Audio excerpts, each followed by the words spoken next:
Olá, irmãos, graça e paz. É um prazer estarmos aqui nessa live. Quem puder pode ir entrando agora, né? Pode ir dando um oi aí quem estiver chegando. Quero saber de onde é que vocês estão vindo, de onde é que vocês estão falando comigo, né? Estão assistindo essa live. E é muito bom, né? Muito bom a gente se reunir, falar um pouco da palavra de Deus. Eu sei que a vida não é fácil, irmãos, eu sei que a vida é um pouco difícil, mas a certeza nós temos que devemos louvar e glorificar o nome do Senhor. É um privilégio, né, que vocês estejam aqui. Um alô aí para você, João, tá falando lá de São Paulo. Deixa eu ver quem mais aqui. A Aline tá dando um oi aí lá do Pará. Deixa eu ver quem mais.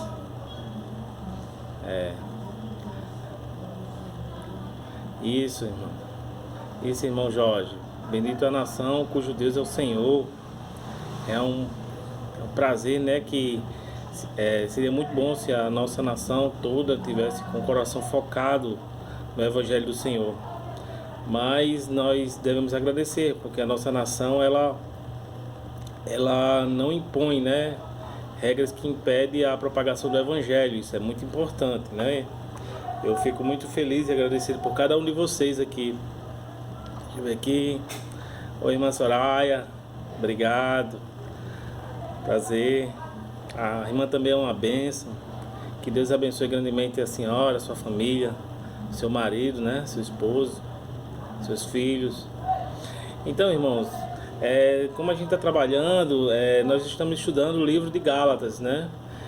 Vimos que Gálatas estava passando por um momento muito difícil, porque Paulo tinha pregado o Evangelho e a igreja de Gálatas estava recebendo um novo Evangelho, né? Um outro Evangelho daquele que ele não tinha pregado, né? O Evangelho verdadeiro. Com certeza, tinha vindo aqui pelo contexto, né? Tinha vindo o Evangelho com tradições judaicas, né? A Bíblia aqui não fala diretamente, mas quando a gente vai lendo e vai entendendo que Paulo, como a gente vai ver agora em Gálatas 2, vai rebater os judeus, né, de certa forma, porque estavam querendo trazer doutrinas judaicas para o povo gentil. Então, acredito que isso seja um dos motivos do Evangelho diferente daquele que Jesus tinha pregado. Então, para nós trabalharmos hoje, espero que os irmãos possam abrir a Bíblia lá em Gálatas 2, a partir do versículo 1. Vou ler só o primeiro e vamos estar acompanhando, né? Aqui Deus vai falar algo tremendo para nossas vidas. Espero que cada um esteja com o coração aberto, né? A mente aberta para entender um pouco da palavra do Senhor. Então, leiamos agora Gálatas 2, primeiro. Depois, passado 14 anos, subi outra vez a Jerusalém com Barnabé, levando também comigo Tito. Amém. Vamos fazer uma oração aqui, né, breve, para que nós possamos pedir que Deus abra nossa mente, né, nesse momento. Senhor Deus, é com bom, Senhor, estarmos reunidos aqui para glorificar e engrandecer o Teu nome. Que a glória do Senhor habite cada vez mais em nossos corações e venhamos estar presente na Tua graça e na Tua misericórdia. Pai, nós sabemos que não somos nada sem o Senhor e cada vez mais queremos estar diante da Tua presença. Entregamos o nosso caminho ao Senhor, certamente queremos confiar em Ti, porque sabemos que o Senhor fará tudo que for da Tua graça. Em nome de Jesus, fala nos nossos corações, que nós venhamos diminuir, que o Senhor venha crescer nesse momento e falar aquilo que o Senhor quer falar em nossas vidas, em nome do Teu Filho amado, Jesus Cristo. Amém. Amém. Então, irmãos, como a gente viu no contexto anterior, nós vemos que Paulo, ele fazia viagens missionárias, né? Paulo, quando ele se converteu ao Senhor, ele não ficou em Jerusalém, né? Ele que foi direcionado pelo Espírito Santo para ir para outras regiões, como da Arábia, Damasco, entre outras cidades, né? Então agora Paulo ele estava voltando para Jerusalém. Ele fez a primeira viagem, voltou após 3 anos, aí ele voltou a fazer uma outra viagem e agora ele volta após 14 anos, né? Então, ele mostra aqui que ele estava fora e agora subiu outra vez a Jerusalém. Então, a gente pode imaginar, né, que se for olhar no contexto atual, a gente sobe algo alto, né, digamos assim. Então, ele estava em regiões mais baixas e estava agora indo para uma região mais alta, mas tudo bem. E quando ele fala aqui que ele veio com Barnabé, levando também comigo Tito. Então, quando você vai ver lá em Atos, ele fala muito em viagens com Barnabé, né? Então, teve momentos de dissensões com Barnabé, em questão de liderança. De certa forma, ele não queria aceitar Barnabé como seu tutor, né? Para aprender um pouco mais do Evangelho. Mas ele acabou se entendendo no final. Mas o que nós queremos trazer aqui? Nós queremos ver que Paulo, ele tinha algo específico. Que quando a gente lê no capítulo anterior, ele tinha aquela questão, né? Aquela questão de de levar, na verdade, o evangelho para os gentios. E Paulo, com essa ida do evangelho aos gentios, ele voltou a Jerusalém, né? Ele voltou a Jerusalém e ele vem falar aqui, ó, no versículo 2, que e subi por uma revelação, né? Ele voltou para Jerusalém, ele expôs o evangelho que prego. Certamente lá em Jerusalém, grupos, né, estavam dizendo: Paulo está só viajando, mas será o que é que ele está pregando, né? Por quê? Porque lá na Galácia estava tendo evangelhos, né, um evangelho diferente daquele que tinha sido pregado por Paulo. E agora ele vem expor o evangelho, ele vem dizer, ensinar aquilo que ele tinha aprendido com o Senhor. Então, muitas vezes, quando nós que somos cristãos passamos por dificuldades, né? Vou nem dizer dificuldades, por momentos onde as pessoas desconfiam daquilo que a gente fala, daquilo que a gente prega, ou está duvidando daquilo que a gente estuda, né? Da palavra do Senhor, ela vem querendo, será que é assim? Será que é desse jeito? Vem desconfiar. Então, muitas vezes, o cristão precisa expor aquilo ali. Precisa expor o evangelho, precisa ensinar a palavra, dizendo: olha, eu estou pregando isso aqui baseado na palavra de Deus disso aqui. Então, quando você, como cristão, vai evangelizar outras pessoas e as pessoas ficam duvidosas daquilo, você precisa embasar dentro da palavra.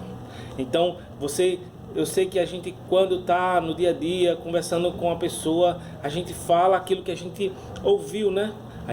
Aquela palavra de força, Jesus te ama, crê no Senhor Jesus, será salvo tu e tua casa. Então muitas vezes a gente fala aquelas palavras que já está entronizado na gente, mas aquelas pessoas muitas vezes não sabem onde é que vem aquela palavra e ela precisa ser embasada.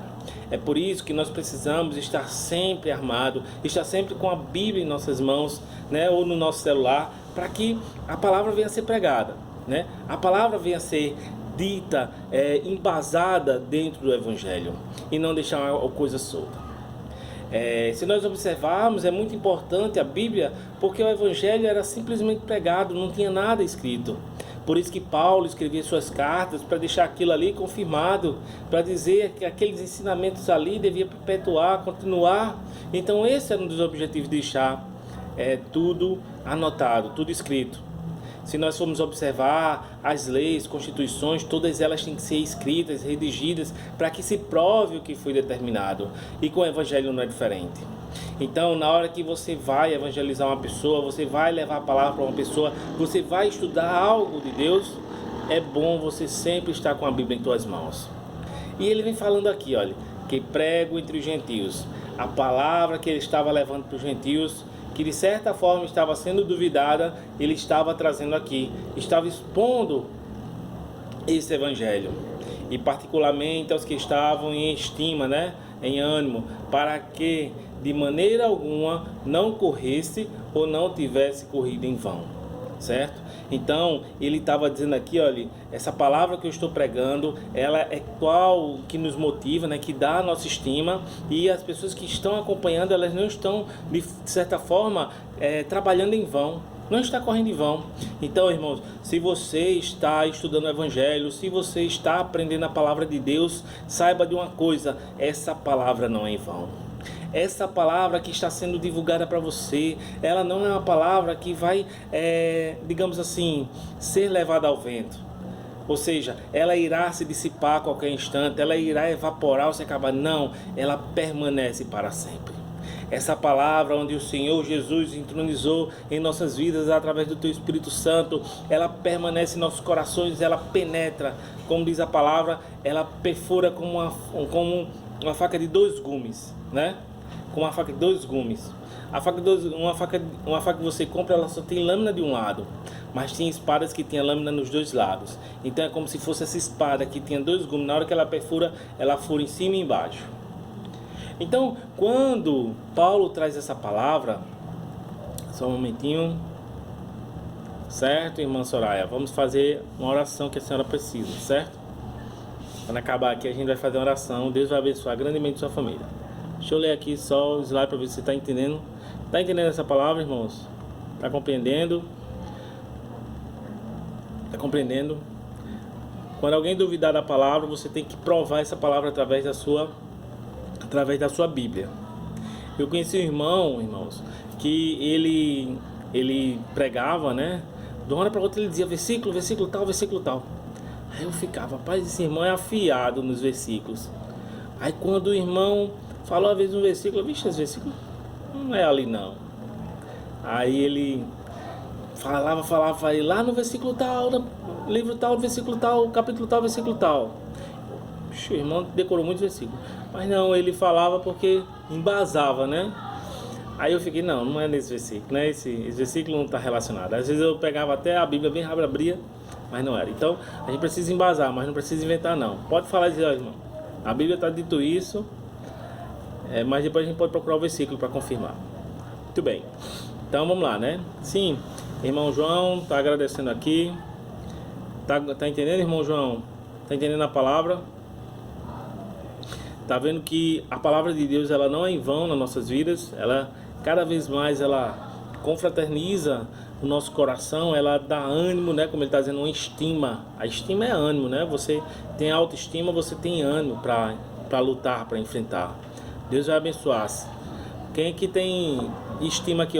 Quem tá faltando estima, né? De certa forma. Sim, irmãs, tá faltando estima, então tem que orar a Deus. Lá eu vou até tentar aqui, né? Lá em Timóteo, ele fala que ele pedia longânimo a Deus. Ele pedia longânimo. Então, a estima faz parte de um longânimo. Você precisa pedir isso a Deus. Se está faltando, Deus vai dar esse longânimo, certo? Muito bem. Então, vamos voltar aqui para a palavra. Daqui a pouco a gente conversa mais. Mas nem ainda Tito, que estava comigo sendo grego, foi constrangido a circuncidar-se. Ou seja, lá em Gálatas, o evangelho que estava sendo... Por isso que alguns estudiosos acham que estavam querendo trazer tradições judaicas para dentro do evangelho. Porque ele estava dizendo que nem Tito, né, foi constrangido a circuncidar-se. Ou seja, tem irmãos que estavam sendo constrangidos a circuncidar-se. O que é circuncidar, né? É cortar o prepúcio, né, lá dos homens, né? Lá no órgão genital masculino. Então, com isso, ele via que essa palavra que está sendo trazida lá em Jerusalém precisava ser rebatida. É um dos motivos que ele disse que subiu por revelação, porque com certeza ele ouviu algo que estava acontecendo lá em Jerusalém, né, na igreja da Galácia. Então, ele percebeu que precisava, né, digamos assim, combater isso aí. E ele vem falar, isto por causa dos falsos irmãos que se intrometeram. Olha aí, olha. Falsos irmãos, aqueles irmãos que estão dentro da igreja e de certa forma eles estão apenas para criar dissensões. Criar dissensões só para ficar vendo, né? Não participando do culto. Então, meus irmãos, nós como cristãos, nós como servos do Senhor, devemos estar sempre com o coração voltado para a obra de Deus. Se você está lá na igreja, está apenas se intrometendo na vida, está apenas bisbilhotando, está apenas agindo secretamente para espiar de certa forma, ou seja, ficar olhando a vida alheia, então você reveja as suas condições de cristão. Irmãos, isso é muito grave. Nós pensamos que está tudo bem, tudo normal, a gente vai viver assim porque é tudo tranquilo. Mas não é, irmãos. Se você está está percebendo que você está, de certa forma, fofocando, você está olhando a vida alheia, você está fazendo algo que vai de encontro à palavra de Deus, eu digo a vocês, pare, reflita, ore e entregue ao Senhor. Não deixe isso alimentar, porque isso vai atingir a igreja. Isso não atinge só você não. Irmãos, se isso só atingisse você, era uma bênção, porque ficava só em você. Ah, o meu pecado é meu, fica só em mim, mas muitas vezes o seu pecado atinge outras pessoas.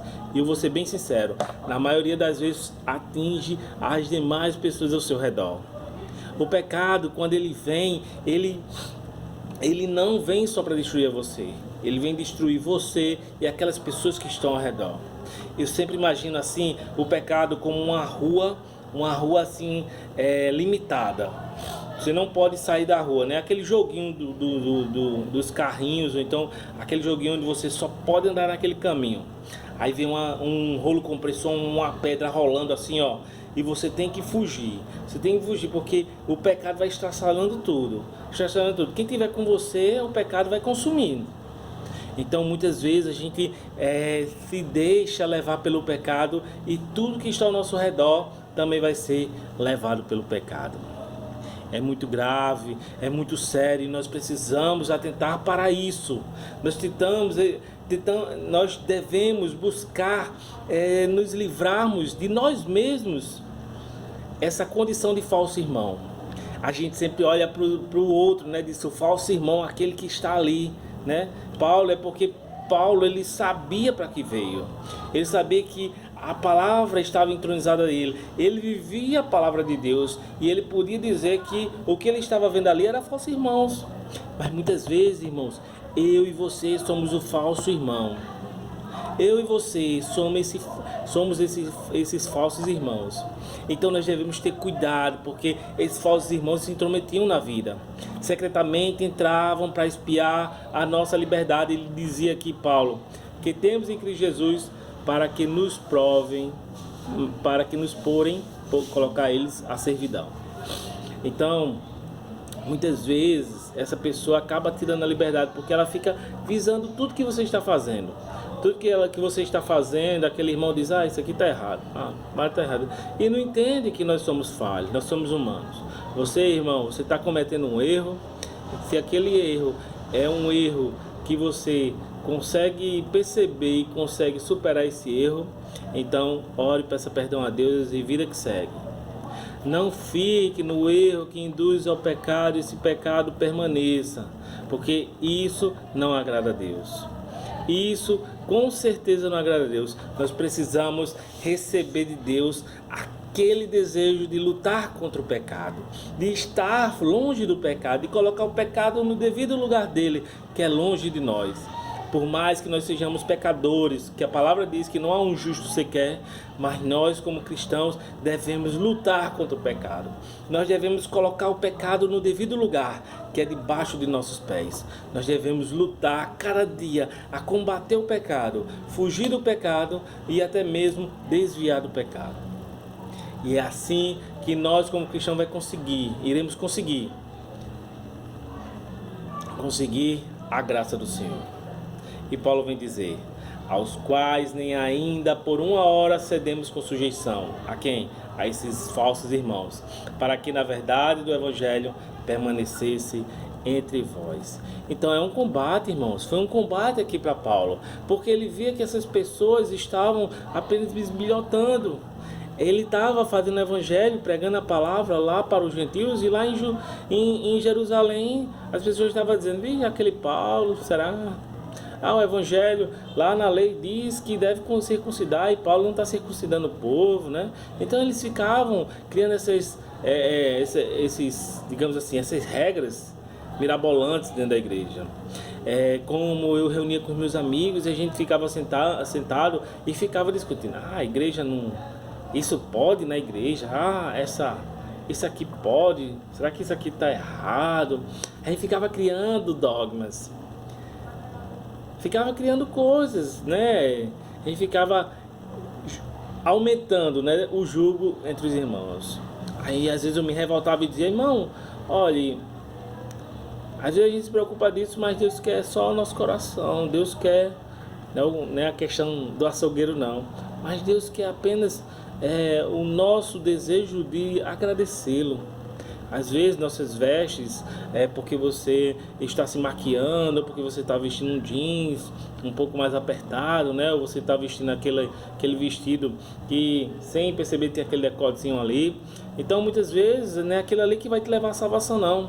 É o seu coração voltado para Cristo. Temos que ter cuidado, sim, com nossas vestes. Temos que ter cuidado para não estarmos usando nosso corpo para seduzir, né? No meu caso, não, mas as mulheres, né, em geral. Tem os homens também assim, né? Que eles são bem esbeltos, né? Então temos que ter cuidado apenas. Mas não que isso nos leve à condenação, de forma alguma. Então, continuando aqui o que Paulo diz no versículo 6: E quanto àqueles que pareciam ser alguma coisa, quais tenham sido no outro tempo, não se me dá, Deus não aceita a aparência do homem.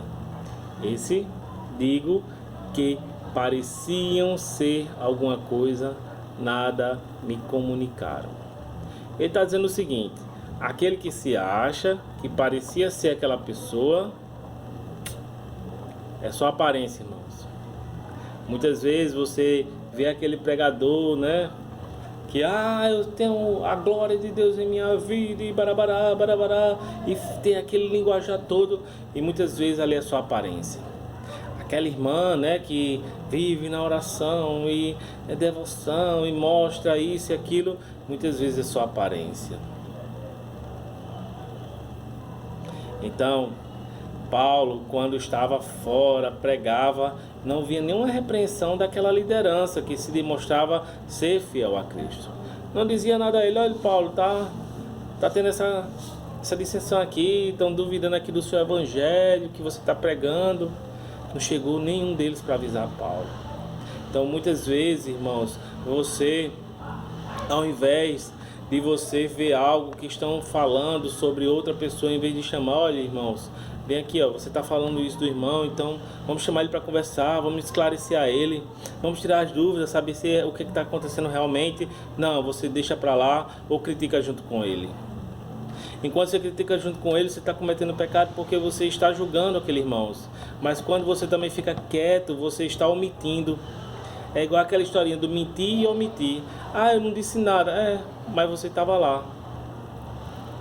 Você vê acontecendo algo, né, que está ocasionando naquele local, por exemplo, estão espancando uma pessoa ali, e você está vendo e você não reage, não faz nada, então você está pecando por omissão. Você está falhando por omissão, porque você não chamou nem a polícia, não chamou nenhuma ajuda, não chamou ninguém.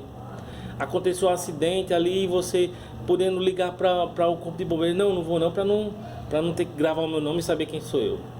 Não, irmãos, nós precisamos ter a certeza que Deus quer que nós estejamos sempre buscando a verdade, buscando esclarecer, tirar aquilo que não agrada das nossas vidas e expô-las, colocar aquilo que está errado e não ficar comentando, mas sim falar o que Deus quer falar para elas. Irmão, você não precisa chegar: você está fazendo isso. Não, irmãos, vem aqui. Eu estou vendo que você está fazendo algo que eu acho que não é da vontade de Deus. O que é que você acha disso? Fulaninho está falando disso. Não é bom a gente ver o que está acontecendo, sentar e conversar. Então, nós como cristãos devemos ter cuidado e falar, e chamar e orar junto, e lutar para que tudo aquilo ali não aumente. Aquele problema que está acontecendo, ele não cresça, mas pelo contrário, ele fique debaixo da graça do Senhor, e tudo aquilo venha a ser resolvido. Se tiver um erro, venha a ser sanado. Se tiver uma dúvida, venha a ser esclarecido, para que o Evangelho do Senhor perpetue, seja propagado e crescido cada vez mais. Então, irmãos, antes, pelo contrário, quando viram que o Evangelho da incircuncisão me estava confiado, como a Pedro a da circuncisão. Aqui ele confirma mais uma vez: olha, eu estou levando o Evangelho para os gentios. Os gentios não circuncidam. Os gentios não têm a prática dos judeus para circuncidar-se. Quem traz essa prática aqui é Paulo. Pedro. E Pedro está trazendo esse evangelho para os judeus. Ele não vai abster dessa prática. Ele não vai mudar uma prática que é milenar, desde o tempo de Moisés. Ele não vai abolir essa prática. Isso aí nem influencia para o evangelho do Senhor, nem influencia para a salvação. É uma prática judaica, é igual um costume dentro da igreja, o costume de usar saia, o costume de não se maquiar. É apenas um costume, não muda em nada. Se eu me maquiar eu vou para o inferno. Não, meu irmão, isso é apenas uma prática. E se você está na igreja que está dizendo que você não pode se maquiar, não se maquie. Não se maquie, porque a prática daquela igreja você não pode respeitá-la. Não faça aquilo ali que é ao contrário daquela prática, daquela denominação, porque ela não você está cometendo pecado contra aquele local. Porque se ela diz que não pode fazer aquilo, se é uma prática que vem trazida milenarmente, né, de muitos tempos, então deve respeitá-la. Se você não se agrada, tudo bem, você procura outra denominação que permita. Antes de continuar, vamos ler mais alguns textos aqui, os irmãos estão colocando. Isso, irmão, muito bem. Nós não devemos nos prender a prática, a doutrina, né, das igrejas em si, né? Sim, irmã Soraya, na sua só pode ir de saia. Não, vá de saia, irmã, pode de saia. Isso aí não julga nada, não. Só não fique julgando quem anda de calça, né? A gente só não precisa julgar, porque muitas vezes a gente quer ficar julgando os irmãos porque ela usa maquiagem, usa calça. Eu tenho uma amiga minha que ela... uma vez eu vi ela arrumada, ela é muito bonita, mas quando ela veste roupas muito folgadas, né, digamos assim, ela fica bem menos apresentável, né, digamos assim. Mas eu não vou julgá-la, não. Ela acredita, ela faça isso, mas ela não adianta julgar, né? Quem usa isso aí. Isso, muito bem. Separar a doutrina da igreja da doutrina de Cristo. Isso, irmão, na palavra fala, né? De adornos, costumes. Isso, foi para diferenciar, né? Diferenciar a deusa na época, né? Não estou lembrando o nome dela não, mas foi para ver uma diferença entre as mulheres. Por isso que Paulo orientou esse uso e costume dentro da igreja, para diferenciar daqueles que seguiam a deusa, me esqueci o nome dela, né? Isso. Muito bem. Amém, irmã? Vamos orar sim. No final vamos fazer nossa oração. Deus abençoe a senhora, a sua família. Os irmãos estão entendendo a palavra? Estão questionando, estão falando aqui, estão complementando. Isso, irmãos, é um privilégio. E assim a palavra de Deus é para a gente estudar, para a gente aprender, para ver algo mais. Eu preciso aprender a teologia profunda. Não, aí se você quer aprofundar, faça um curso de teologia. Se aprofunde mais, veja o que se associe essa carta de Paulo com as viagens que ele fez, as viagens missionárias. Tem algumas diferençazinhas, mas no final acaba se somando uma com a outra, né? Porque depende da visão de quem escreveu, mas isso é normal. Então na hora que Paulo ele vem confirmar, olha, eu estou pregando o evangelho para os gentios. Não queira que eu diga, vocês têm que circuncidar-se, se os gentios não têm essa prática. De certa forma, ele está rebatendo essas práticas que está sendo lançada. Isso que estava sendo trazido pela igreja, digamos, uma certa exigência para que que acontecesse isso dentro de casa. É igual a você, irmãos, você leva o evangelho para o seu amigo, para o seu vizinho e quer arrancar ele de uma hora para outra dos costumes dele. Aquela pessoa tem o costume de ler o texto e ela foi para a igreja e toda tarde ela ainda continua lendo o texto. Aí você quer, não, irmão, você tem que tirar esse texto da mão. Não, você deixa ela com o seu costume e vai pregando. Olha, a palavra de Deus vai orientando, vai dizendo, olha, de acordo com a palavra você não precisa fazer isso. A palavra de Deus diz que não oreis com vã repetição. O que você faz? Como é que é a oração de um texto? Como é que você ora um texto? Você lê, né, uma bolinha daquela maior, é uma Salve Rainha, se eu não me engano, as outras menores são Ave Marias, e tem um Pai Nosso, alguma coisa assim nesse sentido, eu não sei bem como é não. Então está tendo repetições, então você orienta essa pessoa, vá deixando com que o Espírito Santo ilumine essa pessoa. Quem convence, irmão, não sou eu, não é você.